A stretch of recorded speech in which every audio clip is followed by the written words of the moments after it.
کیا آپ کے پیشاب میں خون آتا ہے یا پیشاب رک رک کر آتا ہے یا پیشاب بار بار آتا ہے یا پیشاب کی جلن ہے جس سے آپ بے حد پریشان ہیں؟ تو پھر یہ ویڈیو آپ کے لیے ہے، آپ اس ویڈیو کو ضرور دیکھیں۔ السلام علیکم دوستو، آپ کو ہمارے یوٹیوب چینل وظیفہ پوائنٹ میں خوش آمدید۔ اگر ابھی تک آپ نے ہمارا چینل سبسکرائب نہیں کیا تو اسی ویڈیو کے نیچے سبسکرائب کے بٹن پر کلک کر کے ہمارا چینل سبسکرائب کر لیں اور ساتھ بیل آئیکن کو بھی دبا دیں۔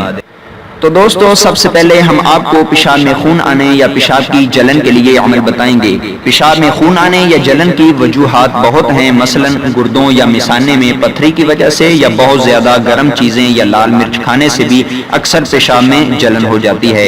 پیشاب کے امراض میں نقصان دہ غذاؤں اور چیزوں سے پرہیز کے ساتھ ساتھ آپ اس عمل کو بھی کریں۔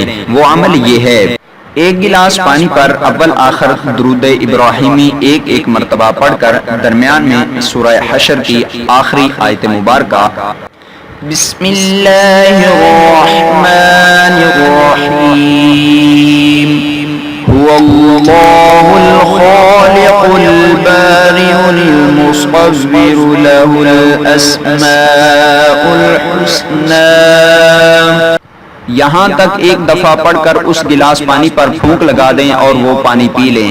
آپ اس عمل کو ایک دن میں 8 مرتبہ دہرائیں، یعنی 8 مرتبہ آپ پانی کا گلاس لیں، اس پر اسی طرح آیت مبارکہ کا عمل کریں اور اس کو پانی کو پی لیا کریں۔ انشاءاللہ اگر آپ کے پیشاب میں خون آتا ہے یا پیشاب کی جلن ہے تو وہ دور ہو جائے گی۔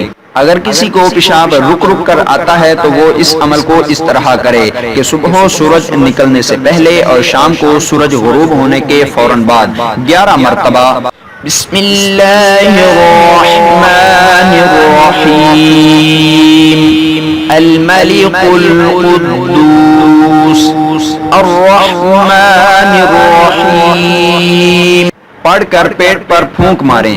جب تک مرض سے پوری طرح نجات حاصل نہ ہو یہ علاج جاری رکھیں۔ انشاءاللہ پیشاب کا رک رک کر آنا بالکل ختم ہو جائے گا۔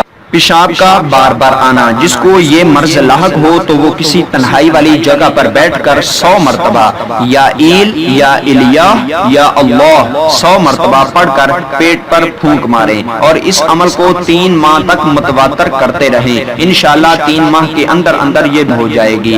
دوستو، امید ہے کہ آج کی ویڈیو آپ کو بہت پسند آئی ہوگی۔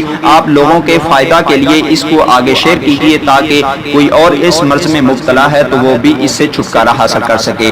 دوستو، ہم نئی ویڈیو کے ساتھ حاضر ہوں گے، ہمیں دیجیے اجازت۔ السلام علیکم ورحمۃ اللہ وبرکاتہ۔